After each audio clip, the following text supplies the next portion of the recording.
आज का बाइबल का वचन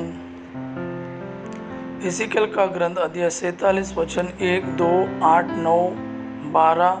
दूसरा वचन संत पौलुस का कुरिन्थियों के नाम पहला पत्र अध्याय 3 वचन 9 से 11, 16 और 17। और आज का सुसमाचार सन यूहन्ना के अनुसार अध्याय 2 वचन 13 से 22। एजिकल का ग्रंथ अध्याय 47 वचन 1, 2, 8, 9 और 12। वह मुझे मंदिर के द्वार पर वापस ले आया। वहाँ मैंने देखा कि मंदिर की देहली के नीचे से पूर्व की ओर जल निकल कर बह रहा है, क्योंकि मंदिर का मुख पूर्व की ओर था। जल वेदी के दक्षिण में मंदिर के दक्षिण पार्श्व के नीचे से बह रहा था। वह मुझे उत्तरी फाटक से बाहर घुमाकर पूर्व के बाह्य फाटक तक ले गया। वहाँ मैंने देखा कि जल दक्षिण पार्श्व से टपक रहा है। उसने मुझसे कहा, यह जल पूर्व की ओर बहकर अराबा घाटी तक पहुंचता और समुद्र में गिरता है। यह उस समुद्र के खारे पानी को मीठा बना देता है। यह नदी जहाँ कहीं गुजरती है, वहाँ पृथ्वी पर विचरने वाले प्राणियों को जीवन प्रदान करती है। वहाँ बहुत सी मछलियाँ पाई जाएगी, क्योंकि वह धारा समुद्र का पानी मीठा कर देती है और जहाँ कहीं भी पहुँचती है जीवन प्रदान करती है। नदी के दोनों तटों पर हर प्रकार के फलदार पेड़ उगेंगे। उनके पत्ते नहीं मुरझाएंगे और उन पर कभी फलों की कमी नहीं होगी। वे हर महीने नए फल उत्पन्न करेंगे, क्योंकि उनका जल मंदिर से आता है। उनके फल भोजन और उनके पत्ते दवा के काम आएंगे। दूसरा वचन संत पौलुस का कुरिन्थियों के नाम पहला पत्र अध्याय 3 वचन 9 से 11, 16, 17। हम ईश्वर के सहयोगी है और आप लोग हैं ईश्वर की खेती, ईश्वर का भवन। ईश्वर से प्राप्त अनुग्रह के अनुसार मैंने कुशल वास्तुपति की तरह नींव डाली है।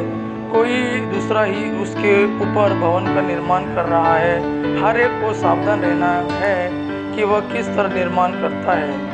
जो नींव डाली गई है उसे छोड़कर कोई दूसरी नींव नहीं डाल सकता, और वह नींव है ईसा मसीह। क्या आप यह नहीं जानते कि आप ईश्वर के मंदिर हैं और ईश्वर का आत्मा आप में निवास करता है? यदि कोई ईश्वर का मंदिर नष्ट करेगा तो ईश्वर उसे नष्ट करेगा, क्योंकि ईश्वर का मंदिर पवित्र है और वह मंदिर आप लोग हैं। आज का सुसमाचार सन यूहन्ना के अनुसार अध्याय 2 वचन 13 से 22। यहूदियों का पास्का पर्व निकट आने पर ईसाई यरूशलेम गए। उन्होंने मंदिर में बैल, भेड़े और कबूतर बेचने वालों को तथा अपनी मेजों के सामने बैठे हुए सराफों को देखा। उन्होंने रस्सियों का कोड़ा बनाकर भेड़ों और बैलों सहित सबको मंदिर से बाहर निकाल दिया। सराफों के सिक्के छितरा दिए, उनकी मेजें उलट दी और कबूतर बेचने वालों से कहा, यह सब यहाँ से हटा ले जाओ। मेरे पिता के घर को बाजार मत बनाओ। उनके शिष्यों को धर्मग्रंथ का यह कथन याद आया, तेरे घर का उत्साह मुझे खा जाएगा। यहूदियों ने ईसा से कहा, आप हमें कौन सा चमत्कार दिखा सकते हैं जिससे हम यह जाने कि आपको ऐसा करने का अधिकार है? ईसा ने उन्हें उत्तर दिया, इस मंदिर को ढा दो और मैं इसे 3 दिनों के अंदर फिर खड़ा कर दूंगा। इस पर यहूदियों ने कहा, इस मंदिर के निर्माण में 46 वर्ष लगे और आप इसे 3 दिनों के अंदर खड़ा कर देंगे? ईसा तो अपने शरीर के मंदिर के विषय में कह रहे थे। जब वह मृतकों में से जी उठे तो उनके शिष्यों को याद आया कि उन्होंने यह कहा था, इसलिए उन्होंने धर्मग्रंथ और ईसा के इस कथन पर विश्वास किया।